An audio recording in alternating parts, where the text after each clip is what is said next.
Hello, welcome to Infinite Dial 2025, America's longest running survey on digital media consumer behaviors. I'm Megan Lazovick, Vice President at Edison Research, and I'm thrilled to share our latest insights and especially happy to present them along with someone who has worked tirelessly to report on audio trends throughout the years. Thanks for joining me today, James. Oh, thank you, Megan. Yes, I'm James Cridland. I'm really excited to be here. I'm editor of the podcast industry newsletter podnews.net and a radio futurologist working with broadcasters and speaking at conferences around the world. This is a real backdrop, by the way. The reason why it's dark is that it's the middle of the night here in Australia, but I'm okay. I've got the Vegemite, so that's good. And the excitement of the new numbers is keeping me awake. And I'm especially looking forward to the podcast numbers, of course. Yes, thanks for doing this in the middle of the night, James. So appreciate it. Before we begin, we'd like to express our sincere thanks to our sponsors, Odyssey, Cumulus Media, and SiriusXM Media. From the early days of internet audio to today's podcast landscape and beyond, the Infinite Dial has become an essential benchmarking tool for understanding how consumers engage with digital media. And it wouldn't be possible without our sponsors' commitment to continuing this important tradition. In preparing for this webinar, I had the pleasure of speaking with Pierre Bouvard, one of the minds behind the original 1998 study. Pierre, currently with Cumulus, one of the study sponsors, approached Edison Research President Larry Rosen with the idea to measure the then emerging phenomenon of internet radio. And it's good to remember how it started, so we can see how far it's come. Since then, Infinite Dial's team has made an effort to cover many types of new digital behaviors introduced to consumers over the years. We're not only able to catch emerging trends, but we're also able to track them over time. Yes, Pierre is a clever man. I first met him in 2009 in San Francisco, I discovered recently. I've been using Infinite Dial since I was working at the original Virgin Radio in London to help us with strategy, and more recently with some of my clients to help them understand what's next in our industry, especially in podcasting as well. And I find the international versions of the Infinite Dial are really helpful as well, just allowing us to compare other markets with the US. It's the gold standard of research. And if you're watching this from a different country, I would love you to be working with Edison Research to get this in your own country as well, just like we have here in Australia. Yes, I love that to happen. The Infinite Dial provides a number of other benchmarking data points important to those looking to understand consumer behavior. We have the latest ownership estimates on several devices: social media usage, online audio usage, podcast usage, as well as platform and device usage in the car. Since we started the Infinite Dial studies in 1998, it's been our priority to adhere to rigorous research standards. And just as media behaviors change over time, so have survey methodology practices. This year, with the support of our generous sponsors, Edison supplements our 1,000-person phone sample with an additional 4,000 online interviews. This multi-mode survey of over 5,000 respondents allows us to examine the data in many new and interesting ways. Our survey includes individuals age 12 and older and was conducted in January 2025. To represent the U.S. population as precisely as possible, we offer the survey in both English and Spanish. We also weight the data to national 12-plus U.S. population figures. So we are tracking all the appropriate steps to create estimates that fully represent the American population. So if you've followed this study over the years, you might know that it's called Infinite Dial as a nod to the possibilities that consumers have when it comes to audio consumption. While the radio dial has a limited number of frequencies, technological advancements have made our options seem infinite. And with that in mind, it's funny to think how when the Infinite Dial started, we may have imagined infinite options, but I'm not so sure we imagined those options would exist in our pockets.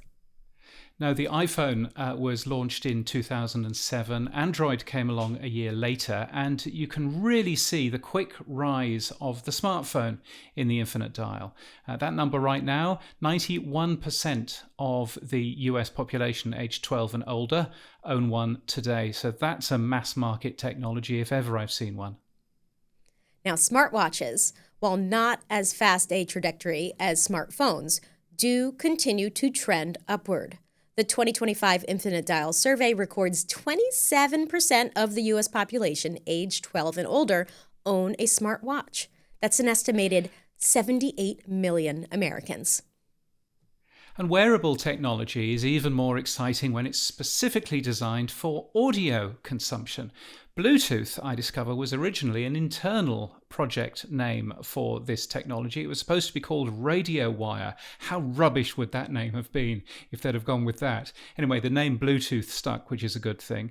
Now, Bluetooth-enabled wireless headphones are owned by more than half of the US population aged 12 and older, just bumping up to 59% this year. And if you're wondering who doesn't own a pair of Bluetooth headphones, then I can tell you that Megan doesn't own a pair of Bluetooth headphones. You're not supposed to tell them about these wires, James.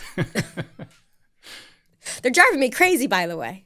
Anyway, smart TVs are an especially interesting area of technology for those following audio consumption trends.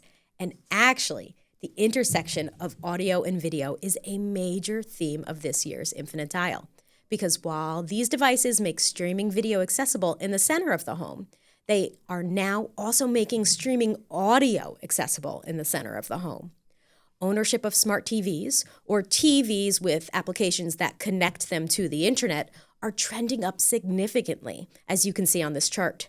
This represents a major milestone in the evolution of home entertainment. Yeah, that looks like a news story, that. 3/4 of Americans now own a smart TV, right? Funny you should say that, but yes, that's one of our key findings today. Smart TVs clearly change viewing habits for people who own them and make them a central hub in the home for all the family. And it's big news for audio as well, that actually. Typically, we don't have radios or hi-fi systems in the same room as our TV, but smart TVs connect households to the infinite dial of audio as well. So music services and podcasts, and I noticed some high figures from YouTube recently about people using YouTube on smart TVs. So I hope this means the podcast numbers have gone up, Megan. We'll come on to that later, okay?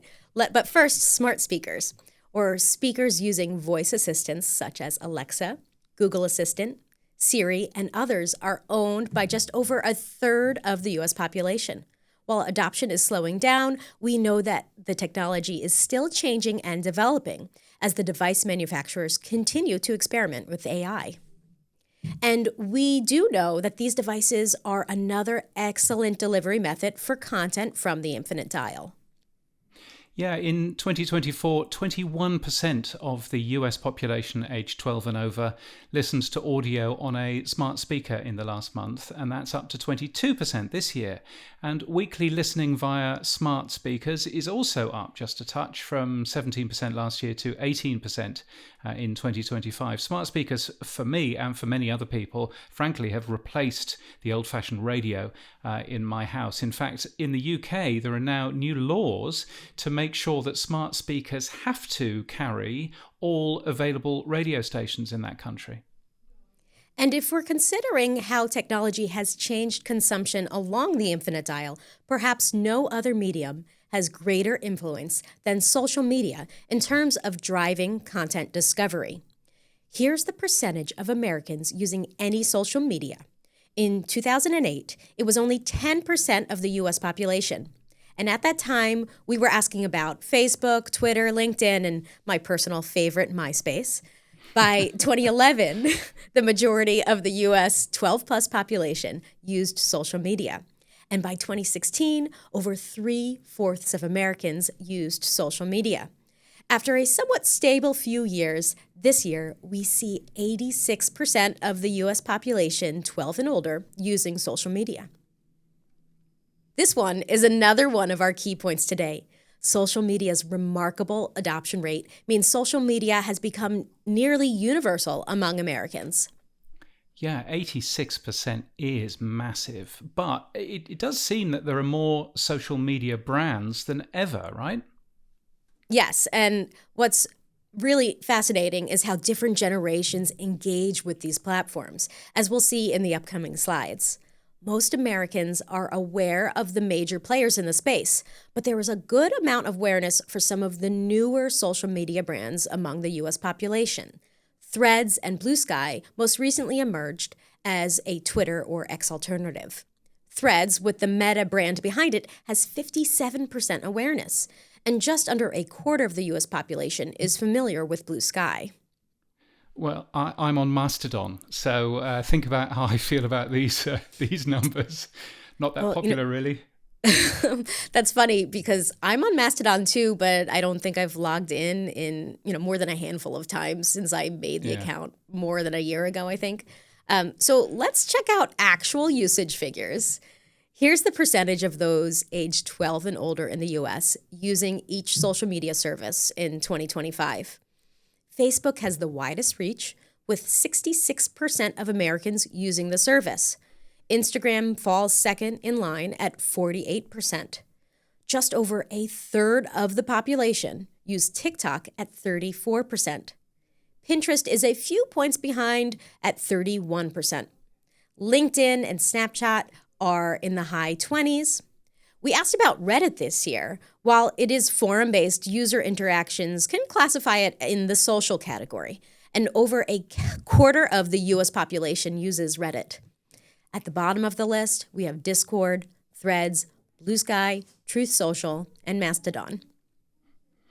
Of course, we have many more years of trending to share, but we'll just focus on the past 3 years for today. Edison has plans to share more in-depth social media figures later this year, so make sure you are subscribed to our weekly newsletter, Edison Weekly Insights, for notifications about that. Since 2023, the Meta brands have seen some gains, but overall usage has been relatively stable apart from X. You may recall in our 2024 study, we reported that X lost an estimated 22 million users in 1 year. This service seemed to recover slightly since then, though it is still nowhere near previous usage levels. Did users leave and then return, or were they new users, I wonder? A big part of the social media conversation is the algorithm and how it serves the users what it thinks they want to see. This makes it possible for two people to be on the same platform but have entirely different experiences, especially when it comes to politics. But how do users help shape a platform? Here we see the usage among Democrats and Republicans. Almost all brands have a large user base of both Democrats and Republicans, with the exception of Blue Sky and Truth Social. Yeah, and that's especially interesting, I think, because Blue Sky and Truth Social and Mastodon, come to that, don't use algorithms at all. But of course, it's who you follow that drives your user experience, and you're much more likely to go somewhere, of course, that makes you feel welcome, I guess. Right, and I'm getting the sense Republicans feel welcome on X. In 2023, I don't know where you get that idea.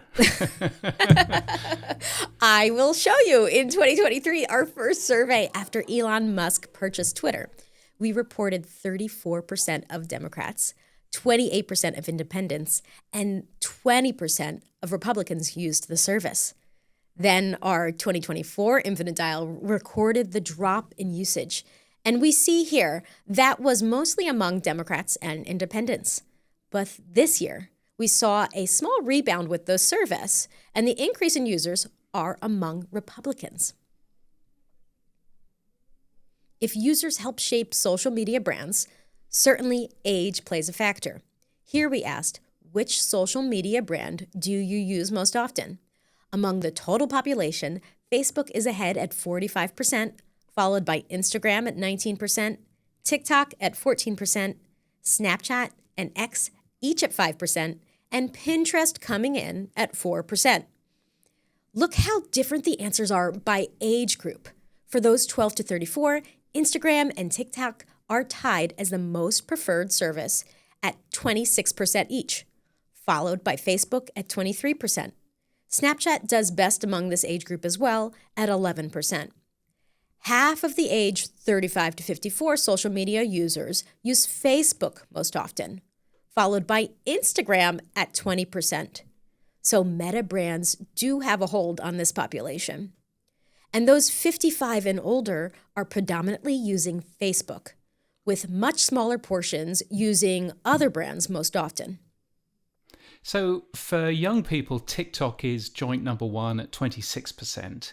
But in the US, didn't you nearly ban TikTok earlier on this year? Do you have any sense on how this graph might look if TikTok had been banned? Yes, actually. The US government passed a law banning TikTok that was supposed to go in effect on January 19th. It turned out that TikTok only went dark in the US for about 12 hours. But back in early January, TikTok users were making their farewell videos, and we were about to put the Infinite Dial survey in the field. We all wondered, where would users go? So we asked them, suppose TikTok is banned in the US, which one's social network service would you use most often in its place? In this hypothetical, Meta brands would be the winner, with 39% of monthly TikTok users saying they would turn to Instagram and 23% to Facebook. A good portion of users, 16%, said they would likely turn to YouTube as a TikTok alternative. When we break it out by age, we see there is more interest in moving to Instagram among the younger age group and Facebook among the 55 and older age group. Now, here in Australia, we're going to have a total ban for social media for under 16s later on in this year. You can imagine how impressed my daughter is at this. So if the US went further and banned social media for children, would that be something that people want, do you think? Well, when we asked should the US ban social media for anyone under 16, 48% of the total sample said yes. That's almost half of the U.S. population. And you can see from the breakout below, there is even more support for the ban among women, those over 35, and Republicans. James, we've spoken about how we both have children approaching their teen years. Actually, I will officially have a teen in my household next week. And I have to say, I'm a bit jealous that you have an outright ban in Australia. Yeah, well, the latest on that, by the way, is that TikTok and Meta and Snapchat are all complaining to the government about the fact that YouTube won't be banned, because they say that YouTube is also social media and that's preferential treatment and it's illogical. But imagine what effect it would have on the media industry if YouTube was banned for under 16s. I mean, there's a thing. Anyway, we've got an election coming up soon, so this might be put to the public vote, who knows. But it looks from this as though it could be a vote winner in the US. Maybe. This statistic is quite astounding and is one of our standout findings of the study. Almost half of Americans support social media bans for children. It reflects growing concerns about social media's impact on younger users and highlights a potential shift in how we think about platform access and responsibility. If it were ever the case in the US that younger teens weren't reachable through social media, I imagine the next best place to start would be through online audio. Yeah, so the Infinite Dial uses the word online audio a lot. And before you get into the numbers, what do you mean by online audio? Sure. Well, when we refer to online audio in this study, we mean any listening to streams of AM/FM radio or listening to audio content available only online, like podcasts or streaming music services. While the players in the space of online audio have changed over the years, the overall listening continues to increase among the U.S. population. Here's the percentage of people who say they listened to online audio in the past month. Starting at just 5% at the turn of the century, monthly online listening increased consistently over time. By 2023, 3/4 of the U.S. population reported listening to online audio in the last month. In 2025, 79% of the U.S. population reported monthly listening. That's an estimated 228 million listeners. Right, and this isn't just young people doing this either. Here's the last 3 years of data by age. And yes, around 90% of 12 to 34s are listening to online audio in a typical month, but 35 to 54s are also doing that, almost now to the same level, inching up to 87% this year. The real growth, though, is coming from those aged 55 and older. And I guess we should remember that people who grew up with the BlackBerry and the iPhone are now entering this age group. So we'll see more online audio consumption across older audiences as well. But Megan, that growth in older audiences means that this is a new all-time high, right? Yes, let's take a moment to really mark this milestone. Online audio now reaches 79% of Americans monthly. And most interesting is how we are seeing significant growth among those 55 and older, indicating that digital audio is no longer just for younger audiences. Online audio has become a fundamental part of American media consumption habits across all age groups. Now, that's a great number. Megan, you can tell us now, right? How much of that is podcasting? James, I will tell you in a minute. Please be patient. But first, here are the weekly numbers for online audio listening. 73% of the U.S. population aged 12 and older are weekly online audio listeners. It's worth noting that weekly online listening is only 6 points behind monthly online listening. Yeah, so basically, if you're listening in the last month, you're listening in the last week. The numbers really are that close. So if you're an advertiser, online audio as a whole is one of the best ways to consistently reach the US population. And all of the sponsors of this study, Odyssey, Cumulus Media, SiriusXM, they all offer both live services online as well as on-demand audio as well. So they're great places to start that conversation. Let's look at online audio by brand. We asked our respondents if they are familiar with the brands you see here on this slide. Spotify is the most recognized brand at 87%. Followed by Pandora at 84%. Apple Music, Amazon Music, and YouTube Music are all tied at 77%, followed by iHeartRadio at 76% and SoundCloud at 43%. Yeah, Spotify and Pandora, they're massive, aren't they? And some of those radio brands in there are towards the bottom, but I think with any app that's marketed as a radio app, then you're really talking to your super fans there who love your station so much that they will download its own app. I mean, that's quite a different deal to Spotify or Apple Music, which are made to appeal to everybody. So you can really see that from the numbers. So not all brands are alike in this chart. We just saw awareness of each brand. Now let's look at who listened in the last month. Spotify is on top at 35%. YouTube Music is a strong second at 28%. Pandora beats out big tech streamers Apple Music and Amazon Music, followed by iHeartRadio at 9% and SoundCloud at 6%. We asked those who currently listen to an online audio brand to tell us which one brand they use most often. And when you look at the total, that top horizontal bar, you see that just over a third of online audio users say they use Spotify most often. YouTube Music comes in second at 21%, Apple Music and Pandora tie at 13%. But it varies when we look at it by age. Spotify is way out ahead among those 12 to 34 as the preferred brand for just under half of those in this age category. In this younger group, YouTube and Apple Music are in a close race for second.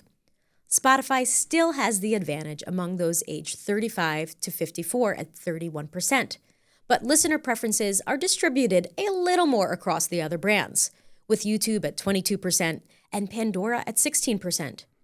And notice listening preference is even more distributed across many brands in the bottom bar, representing those 55 and older. And also, take a look at the orange blocks on this page, the percentage representing those who listen most to YouTube in each age group. It's consistent around 20% across all age groups, whereas it has a lot more variation in listening preferences by age across the other brands. Yeah, it's really interesting that YouTube Music is consistent across all ages. Now, if you've got an Android phone, YouTube Music is a pre-installed app. And when you subscribe to YouTube Music, you also get no ads in YouTube video either. So it's a pretty good deal. It's a deal that my family uses. I think my daughter is among the 0.05% of Taylor Swift streamers in the world. Bless. Anyway, YouTube just celebrated, I think, reaching 100 million global paid subscribers recently. And just like Spotify, it's got podcasts in there as well. Is it time for podcasting yet, Megan? Nearly, almost there. While audiobooks are also still available in analog form, we know that the category benefits as consumers shift to digital. Here we asked, have you listened to an audiobook in the last year? And again, we see it has hovered in the 30s. Currently at 36% of the U.S. population, or an estimated 104 million Americans who have listened to audiobooks in the last year. Now, what I find interesting about this graph is that Spotify started offering an audiobook a month for free in November 2023 if you're a subscriber. Amazon Music has started doing that as well now.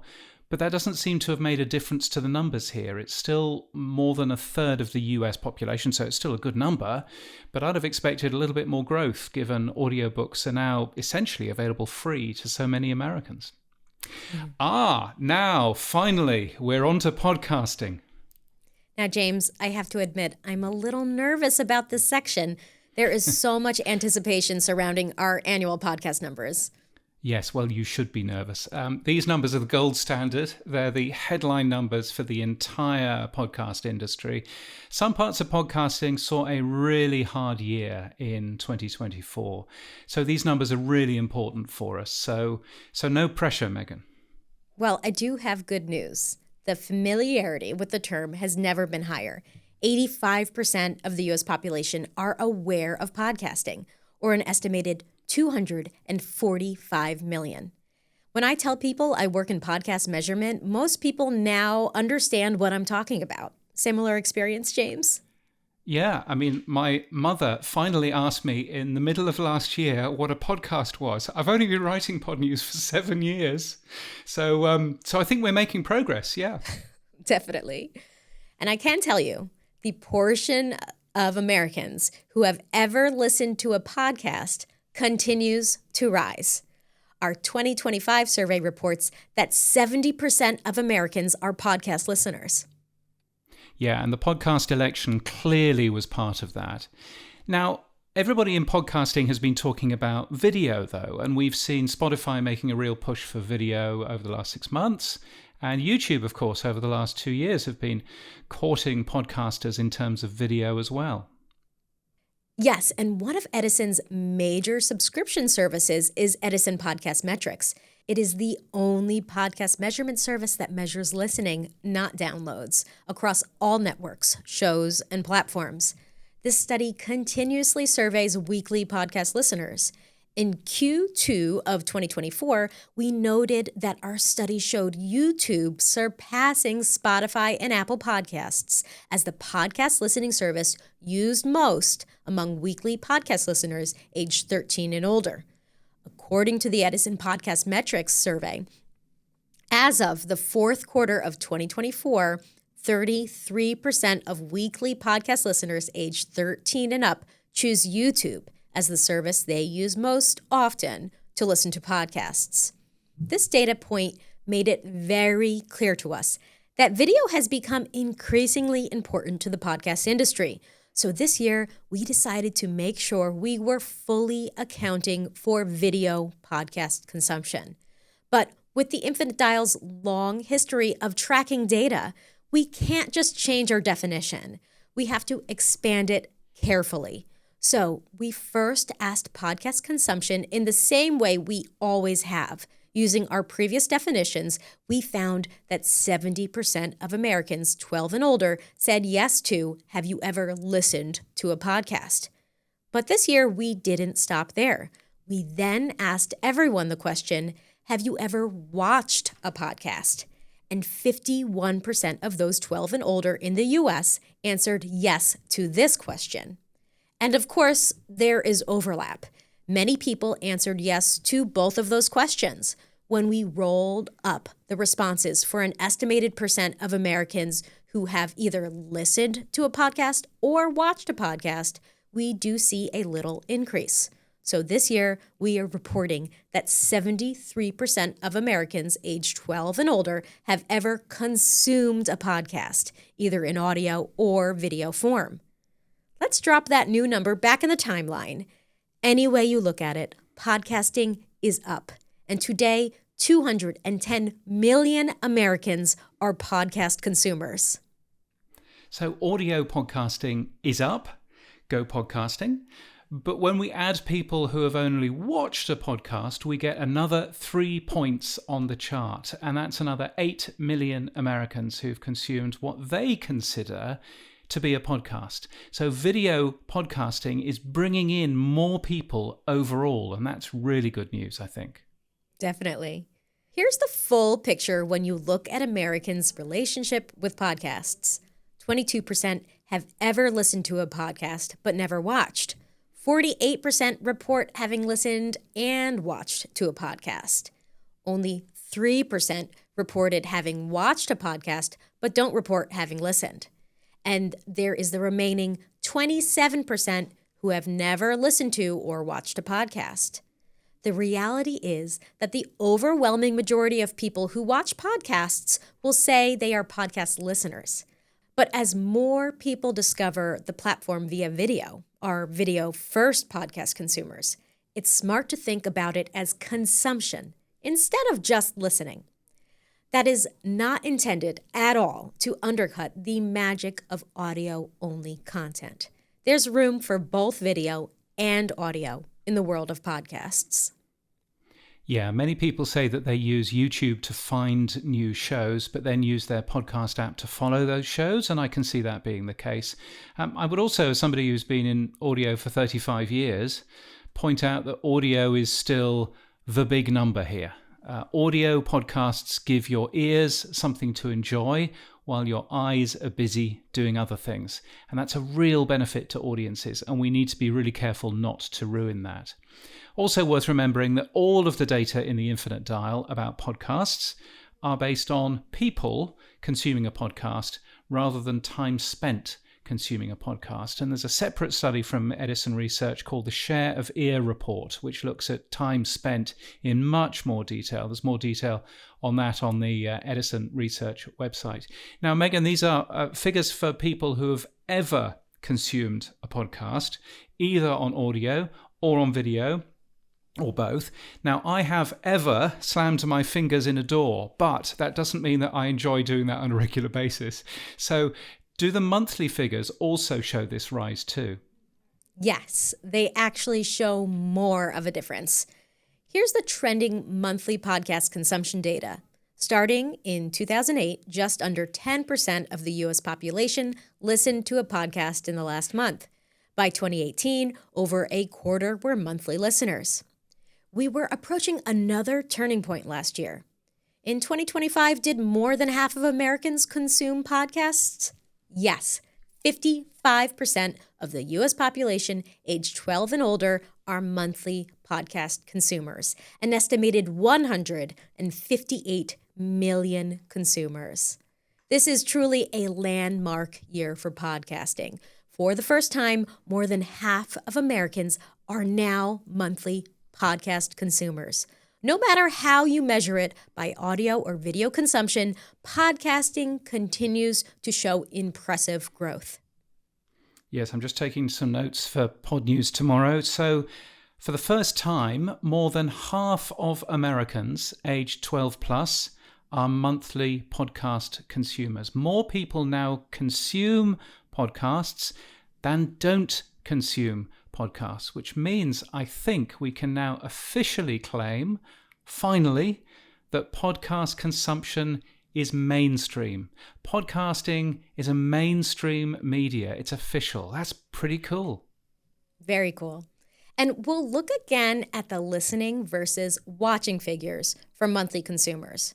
48% responded yes to our traditional question wording about listening to a podcast in the last month.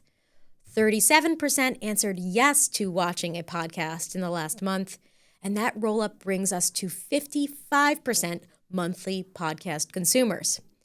In previous years, we've often talked about closing the listening gap by gender. Over time, the amount of men to women podcast listeners were looking closer alike. However, due to a strong male video podcast base, our podcast consumption figures in 2025 are higher among men than women. 57% of men reported monthly podcast consumption versus 52% of women. Yeah, so just so that I get this right, the graph separates out people who only watch podcasts, but the main figure includes people who both watch and listen to podcasts. And we've seen an increase in men who watch and listen, but not in women. And we need to work harder on that, I think, as an industry, both in terms of content, but also in terms of research and study as to why this is. And podcast watching accounts for much of the gains among younger demos. 66% of those 12 to 34 are monthly podcast consumers, up from 59% in 2024. 61% of those 35 to 54 reported monthly consumption, up from 55% last year. And finally, we saw significant gains among those aged 55 and older, from 27% last year to 38% this year. Much like we saw in online audio, as digital consumers age into the demo, digital behaviors are up. Yeah, and I remember in the data from Edison Podcast Metrics, which shows consumption for all podcasts in the US, that there's been an increase for conservative talk podcasts recently. Do you have any numbers for political splits? Yes, when we look at political party, we see there have been gains among both types of listeners. Let's start back in 2022, when 41% of Democrats said they were monthly podcast listeners, and 36% of Republicans were monthly listeners. So Democrats were a few points ahead. The next year, we saw gains in both, but more so among the Democrat listeners. Then last year, we see a big jump in monthly podcast listeners among Republicans. And finally, this year, 53% of those who identify as a Democrat consumed a podcast in the last month, and 56% among Republicans. In just a few years, Republicans have gone from well behind to ahead. Weekly podcast consumption continues to rise as well. Just last year, we celebrated the passing of 1/3. In 2025, 40% of the U.S. population aged 12 and older, or just 115 million people, reported to listening to a podcast in the last week. And if you want to use our previous definition of podcast listening, you can also happily report a 1-point gain. Here's 2025's weekly podcast consumption broken down by people listening and watching. 35% said yes to listening to a podcast in the last week. 26% watched a podcast in the last week. And the combined weekly consumption figure is 40%.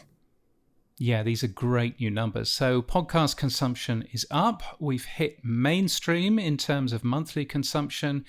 And we've added more people who say they consume a podcast every month and every week. 115 million Americans consuming podcasts every week, 158 million every month.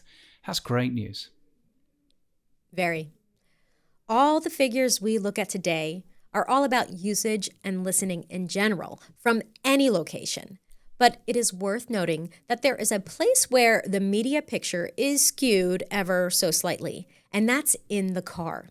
Here's a look at in-car media and its adoption of digital platforms.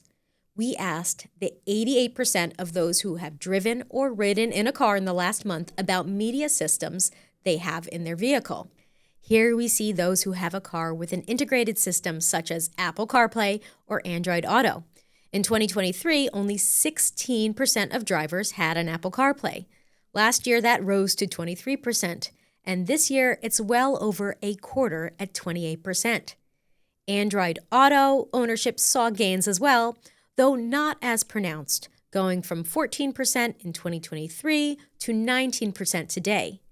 If you combine the two systems to represent any integrated system in vehicles, we see quite a large growth in adoption, going from 26% in 2023 to just under a third of the population in 2024 to 40% today. Yeah, and I'm one of them. I've just got Apple CarPlay in my new car, and it's super, super useful. But that's a big growth, right? Definitely, it is. And I think it's worth breaking out the big font. This dramatic acceleration in automotive phone integration is one of our most significant findings. In just 2 years, we've seen a jump from 26% to 40% of vehicles with CarPlay or Android Auto systems. This represents a fundamental shift in how Americans access audio in their vehicles. Now, just because you have a system doesn't mean you use it. How many drivers are using phone integration in the car? 22% of the U.S. drivers and riders use Apple CarPlay today, up from 16% last year. And 13% use Android Auto, up from 10% last year. Last year combined, just under a quarter of drivers and riders used any of these systems. And today, fully 1/3 are using integrated phone systems in the car. That surely changes the overall use of media in the car, right? Let's look. Here's a list of all the items the adults in our study who have driven in a vehicle in the last month used in their car. Topping the list, probably not a surprise, is AM/FM radio. 74% say they use radio in a vehicle. AM/FM radio is the most accessible and most familiar for many Americans. Yeah, now I know that there's an awful lot of discussion between broadcasters and automotive companies about making sure that AM/FM radio, including HD, is still in the car and is a nice user experience alongside all of the other platforms. And there's a lot of that discussion going on, especially in Europe at the moment. There's also some work going on to make it a law to have AM radio in the car in the US, which coincides with most countries in Europe turning off AM entirely. So who knows what's going on there. But the relationship between radio and the car is a really important one. But I can also see online radio in this list too. Yes. Keep in mind that this list is not mutually exclusive. A respondent can say they use multiple sources, and as you can see, they do. That's why we also see that a majority of drivers also listen to online radio. 55% use online audio in the car. That can be any number of digital audio sources streamed over the internet, either via a phone or directly through the vehicle system. Podcast listening ranks number 3 in the car. That's 31% choosing to listen to podcasts on the road. SiriusXM comes in at 24%. And remember, car ownership turns over quite slowly in the U.S. Only about 5% of cars on the road in any given year will be one of the newest models. So it shouldn't be surprising that there are car CD players still around, and 24% of drivers reported using them. Apple CarPlay, as we saw in previous slides, comes in at 22%, followed by digital audio files at 14%, and Android Auto at 13%. Yeah, and as you say, podcast consumption high in the car. I think that says a lot for when you release new episodes to hit consumers, and also how long those episodes are. The US Census tells us that the average commute time is 26.8 minutes. It differs from state to state, but do you make a show that fits into that time frame? Or do you hope that people know how the pause button works so that a longer show, they can pause and then come back to that later? I find the whole thing fascinating. Right. If a podcast is longer than my 20-minute commute, then it better be something I'm excited to come back to later. Right. Here are the same items by age breaks. While AM/FM radio in car listening is heavier among the older generations, well over half of those 18 to 34 are also listening to radio in the car. Of course, the younger generation is more likely to listen to any of the digital sources, including online audio at 82%, podcasts at 48%, and Apple CarPlay at 35%. Those 55 and older over-index in linear media in the car, radio at 84%, SiriusXM at 29%, and again, CDs at 39%. CDs. Wow. When did you last buy a CD, Megan? What was it? Mine, I was just trying to think. I think mine was 10 years ago, and it was Australian nursery songs for my daughter when she was just 2. I kid you not, I think my last CD was also music for my daughter. Remember, our daughters are around the same age, right? So that tracks. It totally tracks. I think it was one of those Rockabye baby albums where they do lullaby renditions of Van Halen. So, oh, wow, great. Cool baby, right? That's what you need. Well, hopefully our pages and pages of data have not lulled anyone to sleep today. Let's wrap up with our final observations. Podcast consumption continues to grow significantly. 55% of Americans, 158 million, now consume podcasts monthly, and 40%, or 115 million, consume them weekly. Audio consumption for podcasts continues to grow, but podcasts using video are attracting more podcast consumers to the medium. Online audio adoption is at an all-time high, with 79% of Americans listening monthly and 73% listening weekly. Growth is especially strong among older adults as digital native consumers age into this demographic group. Car audio is becoming increasingly digital, with 40% of vehicles now having phone integration systems like Apple CarPlay or Android Auto, up from 26% in 2023. And while AM/FM radio still dominates in-car listening at 74%, online audio at 55% and podcasts at 31% continue to gain significant traction. Social media continues to expand, now reaching 86% of Americans 12 and older. The data shows interesting political divisions in platform usage, with Facebook remaining dominant overall, while younger users prefer Instagram and TikTok equally. And social media, there's strong public support for social media regulation, with 48% of Americans supporting a ban on social media for those under 16, just like what we're doing here in Australia.